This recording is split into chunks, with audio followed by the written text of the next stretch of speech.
Hello guys, magandang hapon UAN, magandang gabi Pilipinas.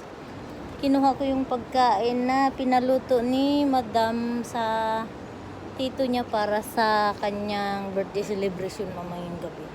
Ayan o, tinagay ko siya sa trolley. Pinakuha kasi walang tao mamaya dito sa bahay ng uncle niya.